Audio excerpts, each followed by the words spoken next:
देखिए अभी इसमें हम लोग क्या पढ़ेंगे बताइए, representation of axis in vector form. यानी अभी हम लोग जो है एक्सिस को रिप्रेजेंट किए हैं किसके फॉर्म में, वेक्टर फॉर्म में। कौन आ रहा है? अच्छा तो मतलब एक्सिस को वेक्टर के फॉर्म में हम लोग क्या कर रहे हैं बताइए, रिप्रेजेंट कर रहे हैं। अब हम लोग को पॉइंट को किसको बाबू, पॉइंट को किसके फॉर्म में बनाना है बताइए, वेक्टर के फॉर्म में। ठीक है तो representation of representation of next point, representation of a point in vector form. कौन form? Vector form. Representation of a point in vector form. इसमें हम लोग चलेंगे कि ये आपका रहा 3D जिसमें कोई पॉइंट हमने रखा P, कोई पॉइंट रखा P जिसका कोऑर्डिनेट आपका x y z है। x y क्या है? z। तो ये इनिशियल पॉइंट से, यदि इनिशियल पॉइंट एक बार समझ लीजिए, यदि हमें इनिशियल पॉइंट पता है तो समझ लीजिए कि वो वेक्टर ही रहेगा, उसका टर्मिनल पॉइंट आएगा नहीं आएगा। बस मान रखिए जैसे ये आपका यहाँ से टर्मिनल पॉइंट आपका ये रहा, बस मारा कि नहीं रहा, ये रहा। तो ये वेक्टर ओपी हो गया। वेक्टर कितना हो गया बोलिए, बस मारा कि नहीं रहा। तो एक्स एक्सिस के रिस्पेक्ट में ये आपका कितना ट्रैवल कर रहा था बताइए तो, आई कैप, और वाई एक्सिस के रिस्पेक्ट में जी और के जेड एक्सिस के रिस्पेक्ट में।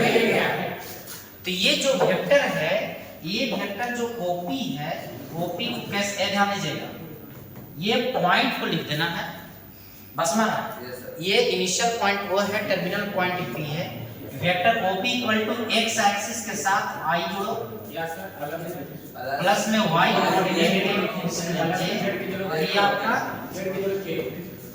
समझ में आया, बोलबे नहीं करे।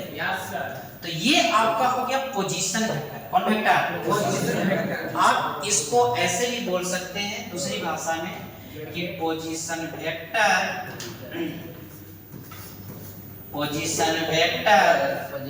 Of a point, of a क्या बात हो, पॉइंट। किसी एक बिंदु का स्थिति सदिश, ठीक है ना। तो क्या करना है कि कोऑर्डिनेट में x कोऑर्डिनेट के साथ y का जोड़ना है, y कोऑर्डिनेट के साथ j का, और z एक्सिस के साथ z कोऑर्डिनेट के साथ k का ऐड करके प्लस के साथ एक दूसरे को लिख देना है, बस समझ।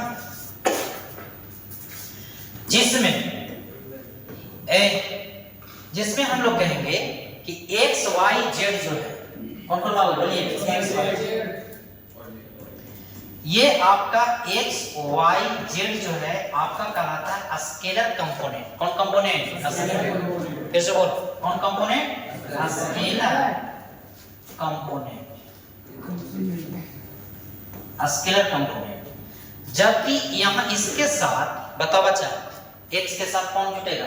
i कैप, y के साथ z के साथ, तो बोलिए यहाँ x क्या हो जाएगा? i cap plus x i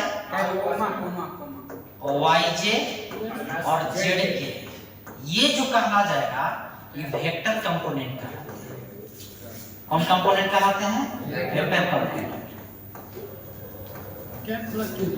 देखो ध्यान दीजिएगा, ये कैप है बाबू, जरा सा अच्छा से समझ लेना, ठीक है ना। अगर नहीं समझ में आ रहा तो फिर से दे रहा हूँ। ये x प्लस नहीं होता है दोस्त, समझ में आ रहा है कि नहीं आ रहा? x y और z, तो ये आपका कहला गया सदिश घटक। कंपोनेंट का मतलब होता है घटक, कंपोनेंट का मतलब क्या होता है? ठीक है, चलिए इसको नोट कर लीजिएगा, इसको भी नोट कीजिए।